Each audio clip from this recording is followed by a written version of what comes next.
ओम शांति।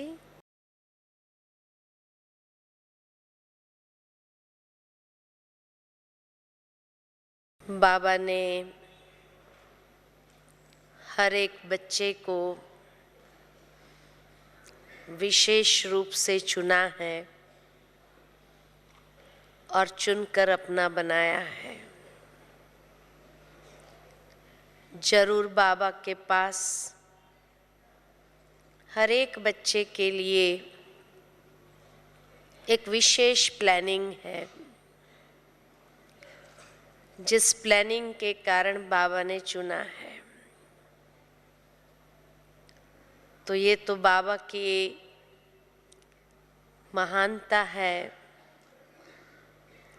विशालता है, जो बाबा ने एक एक के अंदर ऐसी अनोखी योग्यताएं भरी है जिससे बाबा अपना कार्य कराता है।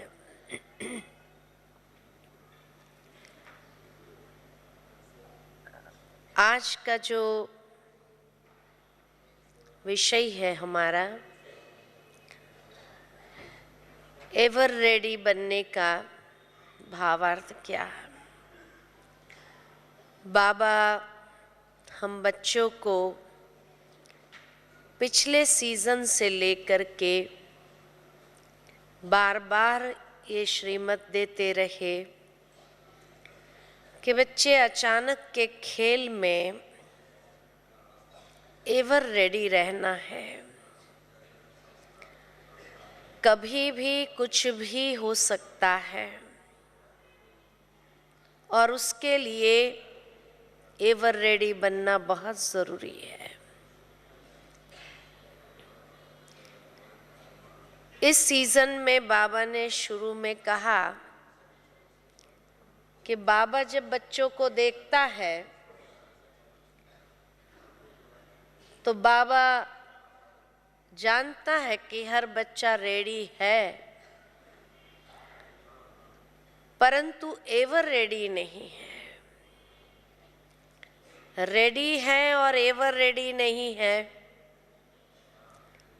और इसीलिए बाबा पूछते हैं कि बच्चे बाबा बटन दबा दे। माना बाबा के तरफ से, प्रकृति के तरफ से, एडवांस पार्टी के तरफ से सब एवर रेडी है, परंतु ब्राह्मण ही एवर रेडी नहीं है। वैसे तो अगर बाबा पूछे तो हर एक हाथ खड़ा कर देते हैं कि हाँ बाबा हमें ले चलो, हम रेडी, एवर रेडी है। ये तो जरूर है कि ये दुख की दुनिया है, तकलीफों की दुनिया है, तो कोई अब इस दुनिया में रहना नहीं चाहता है। परंतु क्या सचमुच हम एवर रेडी है? तो एवर रेडी का मतलब बाबा का है कि जो अंतिम स्थिति हमारी चलने के लिए चाहिए, उसमें कहाँ तक हम तैयार हैं।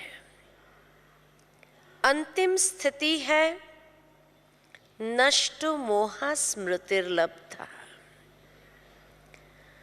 कि उस समय कोई भी व्यक्ति के प्रति की हमारे मोह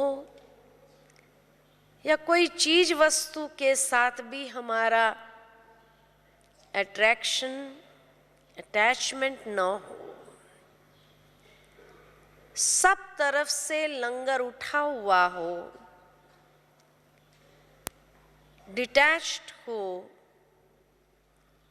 ऐसे नष्ट मोहा जब हम बने तब कहेंगे कि हाँ एवर रेडी है। और नष्ट मोहा ये फाइनल स्टेज है, लेकिन उसका पुरुषार्थ क्या? तो उसका पुरुषार्थ है स्मृतिर्लब्धा बनना, स्मृति स्वरूप बनना। तो ये स्मृति स्वरूप की स्थिति कहाँ तक है? बाबा ने समय प्रति समय निरंतर स्मृति स्वरूप बनने के लिए विभिन्न युक्तियां हम बच्चों को बताई है। बाबा ने कहा कि इतने स्वमान बाबा ने हम बच्चों को दिए हैं, स्वमानों की लिस्ट हमारे पास है, लेकिन वो स्वमान के स्मृति स्वरूप बनना, हर रोज अमृत वेले उस स्वमान को लेकर के सारा दिन उसका स्वरूप बन करके अनुभव करना, ताकि निरंतर हमारी स्मृति ऐसी बन जाए जो नष्ट मोहा बनना सहज हो जाए। क्योंकि स्मृति में कुछ तो चाहिए। अगर स्मृति में कुछ न हो तो व्यक्तियों के मोह की आसक्ति की बातें या जुड़ाव वापस हो जाता है। इसीलिए उस स्मृति को इतना बिजी कर दे हम, ताकि इस संसार की कोई भी आसक्ति हमारी बुद्धि को खींच न सके। स्वमान के लिए बाबा ने कई बार मुरली में कहा, लेकिन अमृत वेले स्वमान लेते हैं, मुरली तक भी वो स्वमान रहता है, लेकिन बाद में जैसे कर्म में आते हैं तो वो स्वमान भूल जाता है और फिर दिन भर में साधारण स्मृति हमारी हो जाती है। इसलिए वो नष्ट मोहा की जो स्टेज हमारी बननी चाहिए वो बन नहीं पाती है। इसी प्रकार बाबा ने पिछले साल भी इस साल भी कहा, 5 स्वरूप का अभ्यास करो। कि 5 स्वरूप के अभ्यास में भी अगर हम निरंतर रहेंगे, जितनी हमारी कंसिस्टेंसी बढ़ती जाएंगी, गैप कम होता जाएगा। उसके लिए बाबा ने कहा हर घंटे में कम से कम 5 मिनट नहीं 1 मिनट भी 5 स्वरूप घुमाने का अभ्यास हो, ताकि धीरे धीरे इसको हम कंटिन्यू कर सके, निरंतर कर सके, सदा कर सके, वो लिंक हमारी टूटे नहीं। तो 5 स्वरूप का अभ्यास बताया। उसमें भी अगर थक जाते हैं तो 4 धाम की यात्रा करने के लिए कहा कि बुद्धि से 4 धाम की यात्रा करते रहो। अगर वो भी नहीं हो सका तो साकारी आकारी निराकारी स्वरूप में आना जाना करते रहो। माना किसी भी तरह से निरंतर स्मृति स्वरूप हमें बनना है। जितना स्मृतिर्लब्धा बन जाएंगे तो नष्ट मोहा बनना आसान हो जाएगा। और इसी को कहते हैं एवर रेडी बनना। क्योंकि वर्तमान पुरुषार्थ के हिसाब से अगर बाबा हमें उठा भी ले संसार से तो कहाँ प्लेसिंग करेंगे? क्या इतना पुरुषार्थ हमारा है जो 108 की माला में या 16,108 की माला में हम आ जाए? इतनी हमें अपने ऊपर गारंटी है। तो इसलिए बाबा अगर यहां से उठा ले तो कहां रखे? और जो स्टेटस के हिसाब से हमारा पुरुषार्थ है क्या वो हमें स्वीकार होगा? इसलिए बाबा कहते हैं अब रेडी तो है कि हाँ कर देते हैं, लेकिन उसके हिसाब से जो स्थिति चाहिए ताकि 108 या 16,108 की माला में आ जाओ, वो एवर रेडी स्थिति हमारी नहीं बनी है। दूसरा एवर रेडी बनना माना कि 1 सेकंड में हमारा फुल स्टॉप लग जाए, व्यर्थ संकल्प न चले। बाबा इस सीजन में लगभग हर मुरली में इस बात के ऊपर हमारा अटेंशन खिंचवाते कि बच्चे व्यर्थ संकल्प मुक्त कितना बने हैं, और जब भी वो व्यर्थ संकल्पों का तूफान चले तो उस व्यर्थ संकल्प को क्या 1 सेकंड में फुल स्टॉप लगा करके हम समाप्त कर सकते हैं। ये है एवर रेडी स्टेज। और फुल स्टॉप कौन लगा सकते हैं? तो बाबा ने एक मुरली में बताया कि जिसके पास फुल स्टॉक जमा हो वही फुल स्टॉप लगा सकते हैं। फुल स्टॉक किन बातों का होना चाहिए हमारे पास? तो पहला फुल स्टॉक जमा होना चाहिए अष्ट शक्तियों का। बाबा की एक वाणी मुझे याद आती है कि जिसमें बाबा ने कहा था कि अष्ट की माला में वही आएंगे जिसके पास अष्ट शक्तियों का फुल स्टॉक जमा होगा, और वो शक्ति सही समय पर सही जगह अप्लाई करते हुए उसको लगा देना। ये नहीं कि सहन करने की शक्ति का एप्लीकेशन के समय हम सामना करने की शक्ति का एप्लीकेशन कर दे तो माना शक्तियों का स्टॉक है लेकिन उसका सही समय पर एप्लीकेशन नहीं है, सही समय पर उसको यूज नहीं कर पा रहे हैं, तो भी स्थिति हमारी फ्लक्चुएशन में आ जाती है, हलचल में आ जाती है। इसीलिए बाबा ने कहा सही वक्त पर सही शक्ति का प्रयोग करना। ये फुल स्टॉक जिसके पास है वही फुल स्टॉप लगा सकता है, क्योंकि वो अष्ट शक्ति के साथ कनेक्टेड और शक्तियां हैं, चाहे वो महसूसता की शक्ति हो, परिवर्तन की शक्ति हो, एकाग्रता की शक्ति हो, ये सारी शक्तियां उन अष्ट शक्तियों के साथ बहुत गहराई से जुड़ी हुई है। दूसरा फुल स्टॉक जो रखना है हमें अपने पास, क्योंकि हमें सर्वगुण संपन्न बनना है, तो सर्वगुण संपन्न बनने के लिए सर्वगुणों को समय प्रति समय इमर्ज करते जाए। जैसे आज बाबा ने वरदान में कहा कि उन गुणों को भी इमर्ज करना है हमें, तो ये स्टॉक भी हमारा फुल होना चाहिए।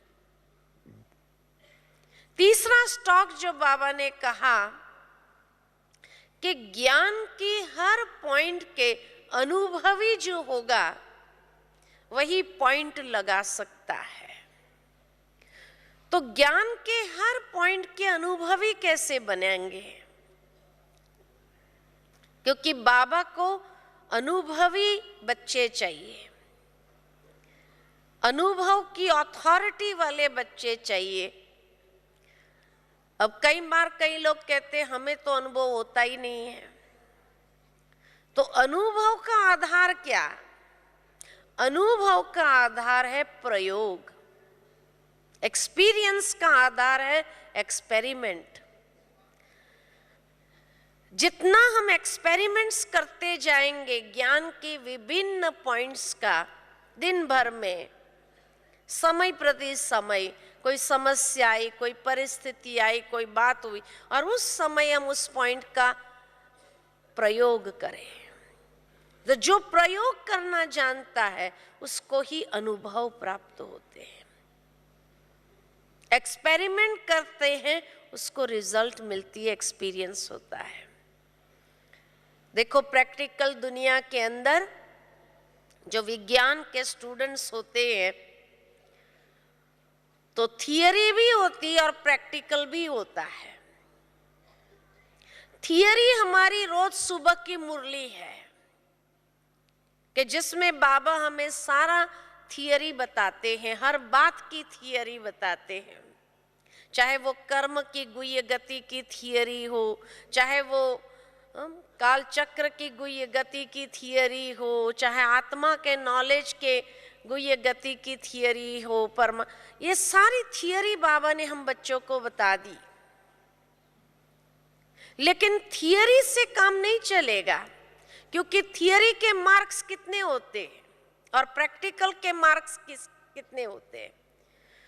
और दुनिया में भी प्रैक्टिकल के मार्क्स ज्यादा होंगे या थियरी के मार्क्स ज्यादा होते हैं? प्रैक्टिकल के मार्क्स ज्यादा होते हैं। थियरी में ज्ञान को हमने अच्छी तरह समझ लिया और समय आने पर वो पॉइंट किसी को भी हम सुना सकते हैं, लेकिन अगर हमारे पास उसको प्रैक्टिकल एप्लीकेशन का अनुभव नहीं है तो हम फेल हो जाएंगे। क्योंकि थियरी के मार्क्स कितने हैं? 35%। बाकी प्रैक्टिकल के मार्क्स ही ज्यादा होते हैं। तो इसीलिए बाबा ने भी जो मुरली सुनाई, कई बाबा के बच्चे होते कभी मुरली मिस नहीं करेंगे, इतना एक्यूरेट और हर पॉइंट को अच्छी तरह रिपीट कर लेते हैं। लेकिन उनकी प्रैक्टिकल लाइफ अगर देखी जाए कि वो मुरली की किताब जैसे क्लास से निकले और बंद हुई और सारे दिन में कोई प्रैक्टिकल एप्लीकेशन नहीं है। बाबा ने कहा तुम सुखदेव के बच्चे हो, सुख देना है, और वो बच्चे जाकर के घर में परिवार के अंदर कई आत्माओं को जाने अनजानेपन में दुख देना शुरू कर देते हैं। तो प्रैक्टिकल एप्लीकेशन नहीं है। पॉइंट रिपीट हो गई, आत्मा समझ करके हर कार्य करना, लेकिन प्रैक्टिकल में आत्मा समझ कर कोई काम नहीं होता है। तो मार्क्स किसके ज्यादा है? प्रैक्टिकल्स के हैं। तो बाबा ने भी जो हम बच्चों को बातें सुनाई है उसका प्रैक्टिकल एप्लीकेशन, और जितना ज्यादा हमारा प्रैक्टिकल एप्लीकेशन होगा समय प्रति समय सारे दिन में विभिन्न ज्ञान की पॉइंट्स का, उतना अनुभव का खजाना बढ़ता जाता है, उतना अनुभव का खजाना बढ़ता जाएगा और वही हमें पास होने के लिए मदद करेगा। मुझे याद आता है कि जब हम विदेश में पढ़ते थे तो हमारा एक सब्जेक्ट होता था स्विमिंग का या कुकिंग का, दोनों में से एक सब्जेक्ट लेना होता था। तो हमने स्विमिंग के बदले हमने सोचा चलो कुकिंग का सब्जेक्ट ले लेते हैं। तो कुकिंग का सब्जेक्ट लिया। अभी हमें पता नहीं कि भाई कुकिंग में तो नॉनवेज भी पकाना पड़ेगा, पेस्ट्रीज भी बनाने, बिस्किट, केक, शादी भी सिखाएंगे और ये नॉनवेज भी पकाना होगा। तो अभी क्या करें? नॉनवेज को तो हाथ नहीं लगाएंगे, हम बाबा के बच्चे हैं, कैसे हाथ लगाएंगे और कैसे कुकिंग होगा। अब पढ़ाई में वही सब्जेक्ट आ गया। अब जब सब्जेक्ट आ गया तो क्या किया जाए? तो हमने अपने दो की जोड़ी में रहना होता था। तो हमने एक अपनी जोड़ी जो बनाई तो एक अफ्रीकन बहन को साथ में ले लिया और अफ्रीकन बहन को मैंने कहा कि देखो जो केक और बिस्किट बनाना होगा ना हम बनाएंगे और जो नॉनवेज बनाना होगा ना तुम बनाना, क्योंकि बनाने के बाद फिर खाना भी पड़ता है। तो मैंने कहा हम ये बनाएंगे और ये तो खाएंगे नहीं, लेकिन ये भी मैं तुझे खाने के लिए दे दूंगी, और तुम जो नॉनवेज बनाएंगी ना वो भी तुम ही खा लेना। तो वो बड़ी खुश हो गई, है ना। तो बड़ी खुश हो गई। तो वो नॉनवेज का बनाती थी, मैं पेस्ट्री और केक बनाती थी। लेकिन जब एग्जाम टाइम आया तो एग्जाम टाइम में तो साथी कोई नहीं मिलेगा आपको अपना, तो हमने वो पेपर ही नहीं दिया। जब पेपर ही नहीं दिया, थियरी का जो था वो सारा लिख लिया, बाकी पेपर हमने नहीं दिया। जब पेपर नहीं दिया, उस समय गए नहीं, तो उस सब्जेक्ट में फेल हो गए। खैर उसका हमें कोई दुख नहीं था फेल होने का, लेकिन क्योंकि वो ऑप्शनल सब्जेक्ट के रूप में था, तो इसीलिए भावार्थ ये कि प्रैक्टिकल लाइफ में भी हमने मुरली कभी मिस नहीं किया, लेकिन अगर प्रैक्टिकल एप्लीकेशन में हम फेल हो गए तो उसी से तो हम फेल हो जाएंगे या पास हो जाएंगे। तो भावार्थ ये कि जीवन के अंदर बाबा के बच्चे हम बने हैं, हर पॉइंट के अनुभवी तभी बनेंगे जब हर पॉइंट के प्रैक्टिकल प्रयोग का एक अनुभव होगा हमारे पास। क्योंकि बाबा ने कहा है कि अंतिम समय जो आत्माएं आपके सामने आएगी वो आकर आपसे यही कहेगी कि आपने इतना समय से ज्ञान सुना, आपके अनुभव की अंजलि हमें मिल जाए। और उस समय अगर हमने कहा कि हमें तो कोई अनुभव ही नहीं है, कहीं हमें कहते बहन जी हमें तो कोई अनुभव होता ही नहीं, आप लोगों को जैसा अनुभव होता है। अनुभव का आधार है एप्लीकेशन।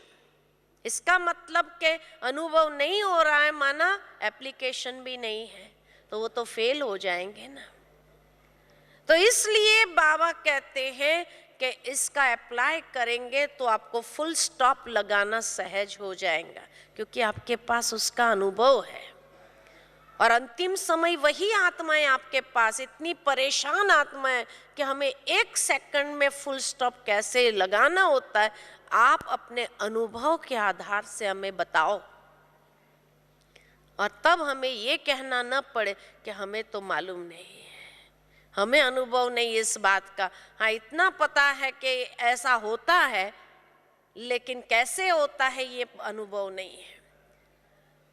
तो ये है एवर रेडी स्टेज कि अष्ट शक्तियों का एप्लीकेशन कहाँ करना है, गुणों का एप्लीकेशन कहाँ करना है, ज्ञान की हर पॉइंट का एप्लीकेशन कहाँ करना है।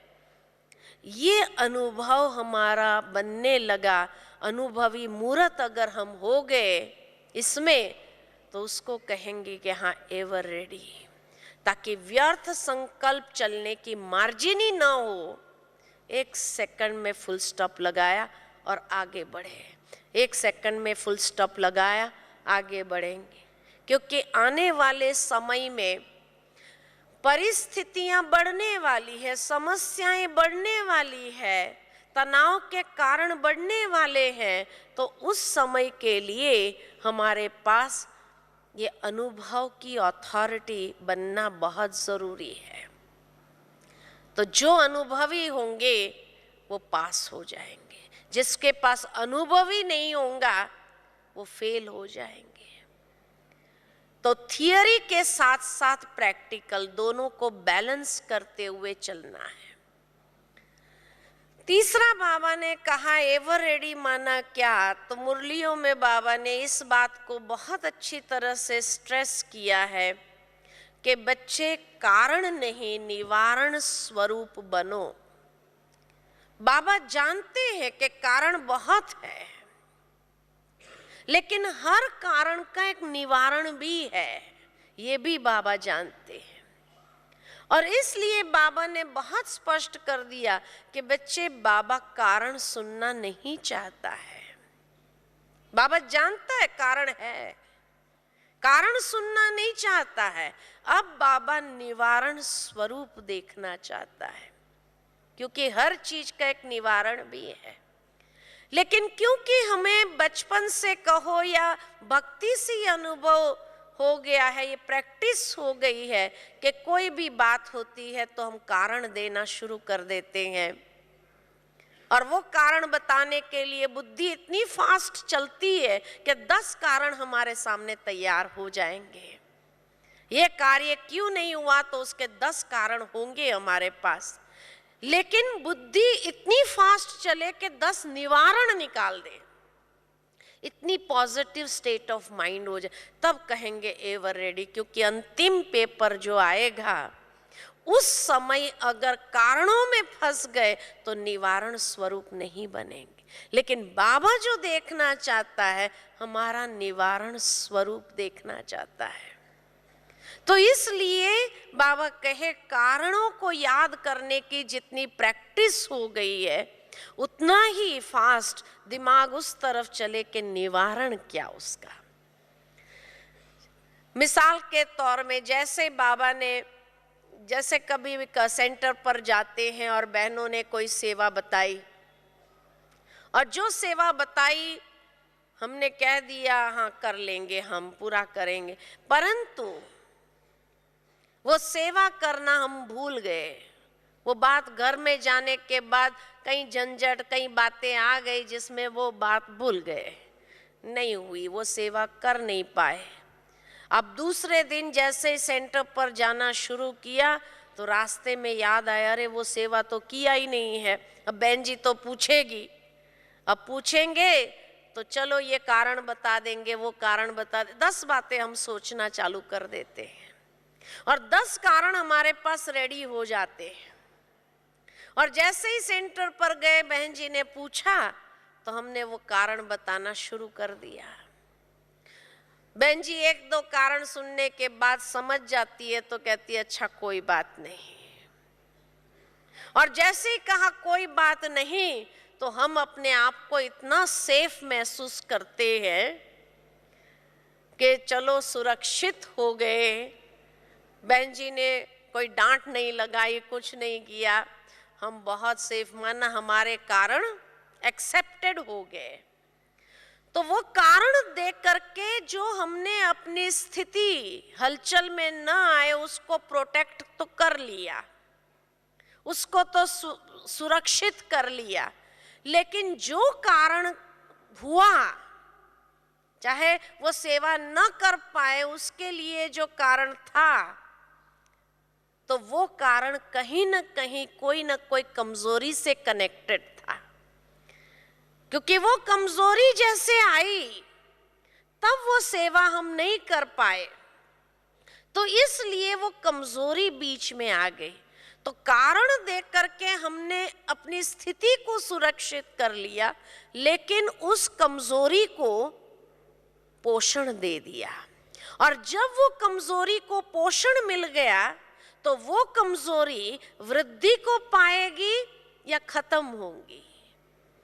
वृद्धि को पाएगी। और जैसे ही वो कमजोरी वृद्धि को पाएगी, अभी तो हमने बहनों को कारण दे करके बात को खत्म कर लिया, लेकिन धीरे धीरे वो कमजोरी जो अंदर में वृद्धि को प्राप्त कर रही है, अंतिम पेपर कहाँ से आना है? बाबा ने कई बार कहा है बच्चे, बाबा ने ये भी बता दिया है कि फाइनल पेपर कौन सा होगा, और उस फाइनल पेपर में फाइनल क्वेश्चन कौन सा होगा, ये भी बाबा ने बता दिया। उसके बाद तो पास होना चाहिए ना। तो बाबा ने हमें ये बताया हुआ है कि बच्चे फाइनल क्वेश्चन पेपर कहाँ से आना है? आपकी कमजोरी ही माया का आने का द्वार बनेगा, और वहीं से माया आएगी आपका फाइनल पेपर लेने के लिए। ये क्वेश्चन पेपर पता है, ये फाइनल पेपर भी पता है। और इसीलिए जब हमने उस कमजोरी को पोषण दिया वो कमजोरी वृद्धि को प्राप्त करने लगी। अब अंतिम पेपर के लिए हमने वो कमजोरी को बढ़ाया है। अब जब वो कमजोरी अंतिम पेपर लेने के समय आएगी हमारे सामने, उस समय किसको कारण बताएंगे, उस समय किसको कारण देंगे? क्योंकि किसी और ने पेपर नहीं लिया है, स्वयं स्वयं का पेपर लेंगे और स्वयं की कमजोरी ही स्वयं का पेपर लेने के लिए निमित्त बनेगी। उस समय किसको कारण देंगे? और उस समय जब किसी को कारण नहीं दे सकेंगे तो कितना अफसोस होगा। इसलिए बाबा बार बार कहता है कि बच्चे, बाबा जानते हैं कारण है, लेकिन हर कारण का निवारण भी है। इसलिए कारण देख करके उस कमजोरी को पोषण नहीं दो, लेकिन निवारण स्वरूप बन करके उस कमजोरी को समाप्त करो। तब आप अंतिम पेपर के समय बहुत सेफ हो जाएंगे। तो इसलिए बाबा कारण सुनना नहीं चाहता है, क्योंकि कारण सुना करके हम बच्चे उस कमजोरी को पोषण दे रहे हैं। तो वो बाबा नहीं चाहता है कि हम ऐसा काम करें। तो इसीलिए बाबा कहते हैं कि उसको समाप्त करते जाओ। जितना उसको समाप्त करते जाएंगे तो आप अंतिम पेपर के लिए अपने आप को कैपेबल बना रहे हो। क्योंकि कमजोरी वृद्धि को नहीं प्राप्त करेगी तो आप अपने आप को सशक्त बनाते जा रहे हो। इसलिए निवारण स्वरूप बनना है। ये है एवर रेडी बनना, क्योंकि अंतिम पेपर से पहले हमें अपने आप को एवर रेडी बना देना है। दूसरा एवर रेडी माना कि जो बाबा ने विधि बताई है कि कई प्रकार के व्यर्थ को समाप्त करने के लिए विधि बाबा ने बताई है, ज्वाला स्वरूप स्थिति। बाबा ने कह दिया कि बच्चे, अब तीव्र पुरुषार्थ का समय चल रहा है। इसका मतलब पुरुषार्थ का समय समाप्त हो गया है। बाबा जब भी कहते हैं कि बच्चे टू लेट का बोर्ड, लास्ट मुरली में बाबा ने पिछले सीजन कहा था कि बच्चे टू लेट का बोर्ड लगा है। एक ही वाणी में बाबा का एक ही लाइन था कि टू लेट हो गए। आज दिन तक हम यही समझते थे कि टू लेट का बोर्ड दुनिया वालों के लिए लगेगा, लेकिन नहीं, टू लेट का बोर्ड पहले ब्राह्मणों के लिए लगेगा। दुनिया वालों के लिए की बात नहीं, ब्राह्मणों के लिए पहले लगेगा। ब्राह्मणों के लिए कैसे लगेगा? तो पुरुषार्थ का समय समाप्त हो गया है, अब तीव्र पुरुषार्थ का समय शुरू हो चुका है, चल रहा है। पुरुषार्थ किसको कहा जाता है? तो मम्मा हमेशा डेफिनेशन बताती थी कि पुरुषार्थ माना एक गलती हो जाए, वो दोबारा रिपीट नहीं होनी चाहिए, तब कहेंगे कि हाँ, हमने पुरुषार्थ किया। तो तीव्र पुरुषार्थ माना क्या? कि गलती हो ही नहीं। गलती हो, उसके बाद उसको महसूस करो, उसके बाद उसको, उस संस्कार को समाप्त करो, और तब कहेंगे पुरुषार्थ किया। इतना टाइम है ही नहीं। इसीलिए बाबा ने कहा कि गलती हो ही नहीं, क्योंकि गलती का कारण कोई ना कोई कमजोरी है। तो पहले से ही अगर वो कमजोरी को हम समाप्त कर देते हैं ताकि वो प्रयोग में आवे ही नहीं, तब कहेंगे हाँ, तीव्र पुरुषार्थ किया। तीव्र पुरुषार्थ माना जहां हमारी कथनी और करनी एक होने लगे। जो हम सोचे वही हम बोले, वही हम प्रैक्टिकल में करें। तो तीव्र पुरुषार्थ के ऊपर तो आपको क्लास मिला है, इसलिए मैं उसमें नहीं जाऊंगी उसके डिटेल में, लेकिन तीव्र पुरुषार्थ का समय चल रहा है और अब बाबा ने हम बच्चों को 2 मास दिए हैं। 2 मास भी अभी पूरे होने को आ रहे हैं। तो जब 2 मास तक ये तीव्र पुरुषार्थ करके वो स्थिति बनाने की है, उसके बाद क्या मालूम तीव्र पुरुषार्थ का समय भी समाप्त न हो जाए। क्योंकि अगर तीव्र पुरुषार्थ का समय भी समाप्त हो गया तो उसको क्या कहेंगे, टू लेट ही कहेंगे ना। जब पुरुषार्थ करने का समय चला गया, अब तीव्र पुरुषार्थ का समय है और ये समय भी चला जाएगा, तो उसके बाद जो ब्राह्मण चाहेंगे, परिस्थितियां ऐसी हो जाएंगी, समय ऐसा आ जाएगा कि तीव्र पुरुषार्थ भी नहीं कर पाएंगे, तो तब टू लेट का बोर्ड ब्राह्मणों के लिए लग गया। इसलिए कहा ब्राह्मणों के लिए ये टू लेट का बोर्ड है, बाहर वालों के लिए नहीं, कि फिर ये समय भी पुरुषार्थ का नहीं मिलेगा, तीव्र पुरुषार्थ का नहीं मिलेगा। और तीव्र पुरुषार्थ माना, जैसे बाबा ने कहा कि अब ऐसा हमें पुरुषार्थ करना है कि थोड़े समय में प्राप्ति अधिक, यानी ज्वाला स्वरूप योग अग्नि।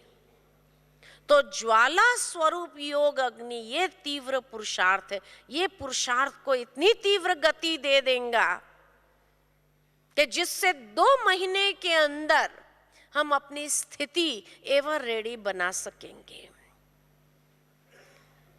बाबा के साथ हमारा योग लगाते हैं, हम योग लगाते हुए भी वो ज्वाला स्वरूप प्रकट नहीं हो रही है।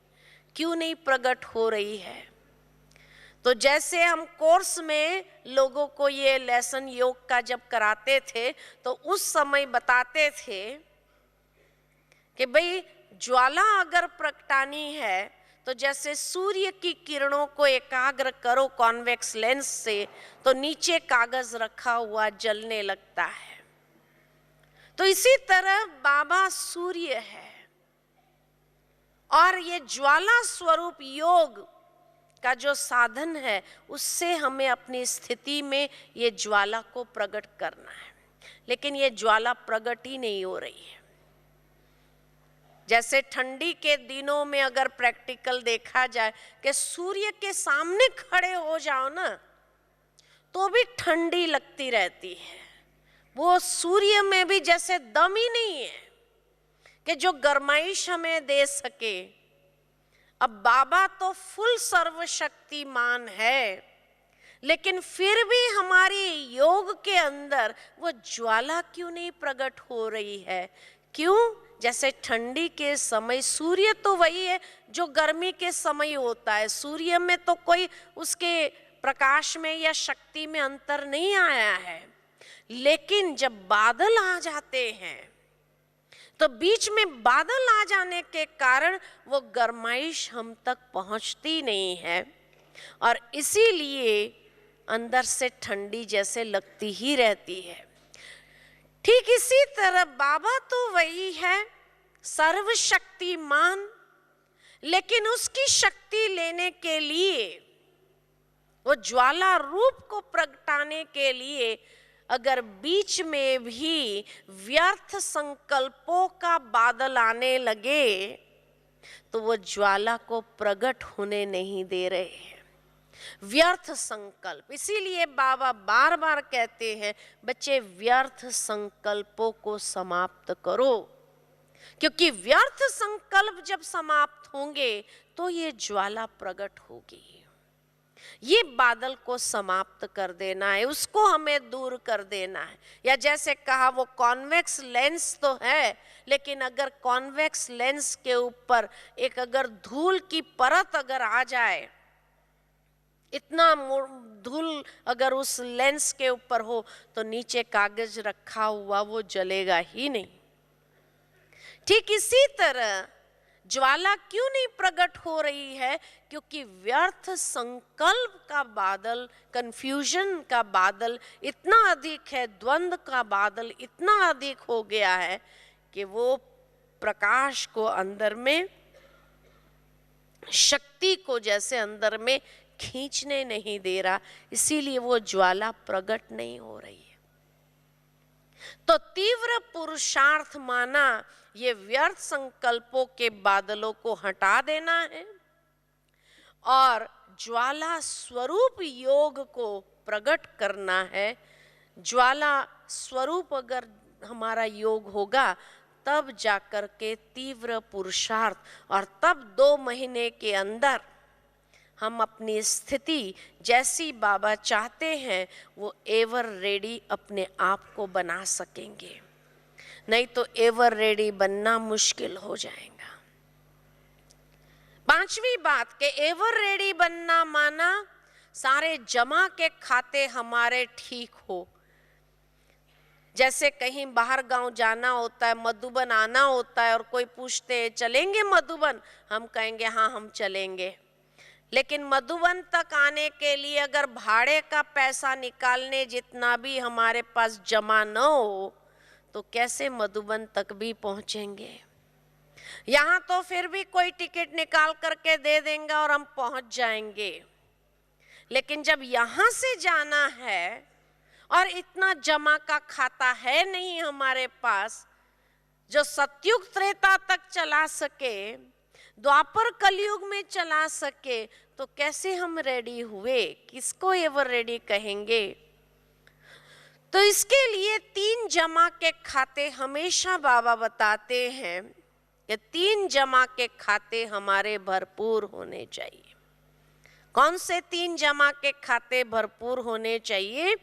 तो पहला जमा का खाता जो भरपूर होना चाहिए, स्व पुरुषार्थ द्वारा प्रारब्ध का खाता जमा होना चाहिए।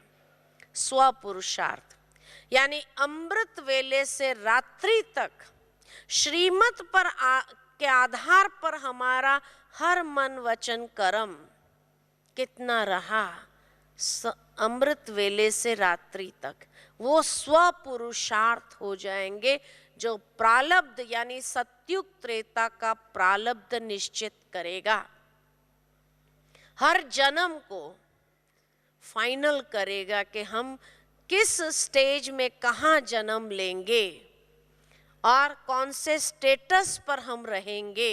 ये स्व पुरुषार्थ द्वारा प्रारब्ध का खाता है।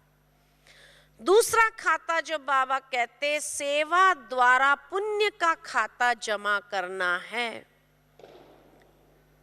पुण्य का खाता कहाँ काम आना है?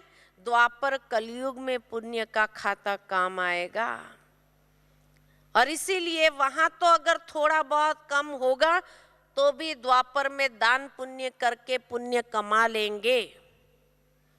तो इसीलिए बाबा कहते स्व और सेवा दोनों का बैलेंस रखते चलो। अंतिम समय तक स्व पुरुषार्थ भी करना है, सेवा भी करनी है, क्योंकि हर सेवा जो हम कर रहे हैं, चाहे तन मन धन समय श्वास शक्ति जो भी हम सेवा कर रहे हैं, वो सारी सेवा पुण्य को जमा करते हुए द्वापर और कलयुग के हर जन्म को फाइनल करेगी।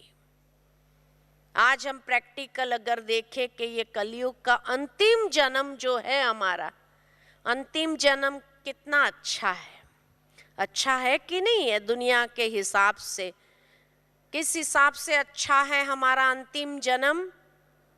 कि दुनिया के हिसाब से अच्छी बुद्धि है हमारे पास, भगवान को पहचानने की बुद्धि है, जो दुनिया के बड़े बड़े विद्वानों के पास भी बुद्धि नहीं है, वो बुद्धि हमारे पास है। तो अच्छा है कि नहीं है? अच्छे विचार करने की शक्ति है हमारे पास, पॉजिटिव सोचने की शक्ति है। तो मन कितना अच्छा है हमारा दुनिया के हिसाब से, दुनिया के लोगों के हिसाब से। अच्छा, ये अंतिम जन्म में हमारा चरित्र कितना अच्छा है दुनिया के हिसाब से, तो हमारा ये अंतिम जन्म भी कितना अच्छा है। आप सोचो, अच्छा, बाबा के बनने के पहले तक भी अच्छी बुद्धि नहीं थी। बाबा के बनने के बाद तो और भी अच्छा हो गया, लेकिन इस अंतिम जन्म में हमारे पास विकारों को छोड़ने की शक्ति, बुरी आदतों को छोड़ने की शक्ति, तो ये अच्छा है कि नहीं है? तो दुनिया के हिसाब से जहां वो बार बार कहते हैं असंभव, ये संभव हो ही नहीं सकते, ये संभव हो, वो भी हम कर पा रहे हैं, वो संभव कर। तो इतनी कलयुग के अंतिम जन्म में भी अगर हमारे पास शक्ति हो तो द्वापर युग का पहला जन्म कितना अच्छा होगा, सोचो। तो सेवा द्वारा जो पुण्य जमा किया है उससे हर जन्म में उस पुण्य को हम खाते जाएंगे और अंतिम जन्म तक आए। इसलिए अंतिम श्वास तक हमें सेवा करते रहना है। और तीसरा खाता है किसी को सुख देकर संतुष्ट करते हुए दुआओं का खाता, क्योंकि ये दुआओं का खाता कहाँ काम आना है? अंतिम पेपर के लिए। अंतिम पेपर को पार करने के लिए दुआओं की शक्ति चाहिए, जिससे मक्खन से बाल या पानी पर लकीर की तरह वो निमित्त मात्र पेपर आएगा, लेकिन दुआओं की शक्ति हमें क्रॉस करने में मदद कर देगा। इतना सहजता से हम क्रॉस कर लेंगे। जैसे आज की दुनिया में किसी को अगर एक्सीडेंट होता है और एक्सीडेंट इतना भयंकर हो, लेकिन अगर उसको एक खरोच तक नहीं आती या मामूली सी चोट आकर के ठीक होते, तो क्या कहते? दुआओं की शक्ति ने बचाया। यही कहते ना कि घात आई, पेपर आया, लेकिन दुआओं का खाता इतना मजबूत था जो उस पेपर से नुकसान नहीं होने दिया। ठीक इसी तरह बाबा भी हमेशा कहते, दादी जानकी हमेशा कहती है कि ये सीजन है दुआएं देने की, दुआएं लेने की। ये सीजन ही है दुआएं देने की, दुआएं लेने की। जितना दुआ दे सको, दुआ ले सको, इतना अच्छा कर्म करते चलो, क्योंकि ये दुआओं का खाता हर अंतिम पेपर में, हर परिस्थिति में, क्योंकि अंतिम पेपर चारों तरफ से आएगा, तो जब चारों तरफ से आएगा तो ये अंतिम पेपर को पार करने के लिए ये दुआओं की शक्ति हमें बहुत मदद करेगी। हमारी अवस्था को हलचल में आने नहीं देंगी, निमित्त मात्र आएगी, आकर के चली जाएगी बस। तो उसके लिए दुआओं का खाता हमें चाहिए, ताकि हम हलचल में न आ जाए, क्योंकि उसी वक्त अगर प्राण तन से निकले तो कम से कम हलचल वाली स्थिति न हो, लेकिन दुआओं के कारण वो बात सिर्फ आएगी और हम सहजता से बाबा की याद में चले जाएंगे। तो इतना दुआओं का खाता होगा, तब होगा ये, तब एक महसूसता भी नहीं। जैसे 69 की बाबा की मुरली याद आती है कि जब बच्चों ने बाबा से पूछा कि बाबा अंतिम समय आपकी स्थिति में क्या चल रहा था, तो बाबा की 69 की वो संदेश है कि जिसमें बाबा ने कहा, बच्चे कर्म भोग और कर्म योग की लड़ाई चल रही थी, एक युद्ध चल रहा था। कर्म भोग इतना तकलीफ देने का प्रयत्न कर रहा था, लेकिन कर्म योग, बाबा के पास तो दुआओं का खाता कितना जबरदस्त था, तो इसीलिए कर्म योग जैसे सामने आ जाता था, वो दुआओं की शक्ति सामने आ जाती थी, और इसीलिए कर्म भोग दुख दर्द की फीलिंग का अनुभव नहीं करा सकती थी, और अंत में कर्म भोग के हाथ पैर ढीले हो गए और कर्म योग की शक्ति का विजयी हो गया, और बाबा ने सहजता से शरीर को छोड़ दिया। इसी तरह हमारी दादियों को भी जब देखते हैं कि कर्म भोग कैसा भी आए, लेकिन वो कर्म भोग निमित्त मात्र वो शरीर चुका रहा है, लेकिन उसकी दुख दर्द की फीलिंग या अवस्था को हलचल में लाने के के लिए निमित्त नहीं बनती, क्योंकि दुआओं का खाता हमें स्टेबल रखेगा। तो अंत सहजता से इस शरीर से हम अलग हो सकें, इसको कहते हैं एवर रेडी स्थिति। तो ये 3 खाते हमारे भरपूर होने चाहिए। तो इसीलिए स्व पुरुषार्थ द्वारा प्रारब्ध का खाता, सेवा द्वारा पुण्य का खाता और दुआओं का खाता, किसी को सुख देकर संतुष्ट करके दुआओं का खाता जितना होगा तो वो हम अपने लिए ही जमा कर रहे हैं, जो अंतिम पेपर को क्रॉस करना आसान हो जाएगा। ये है एवर रेडी स्थिति। ठीक है। ओम शांति।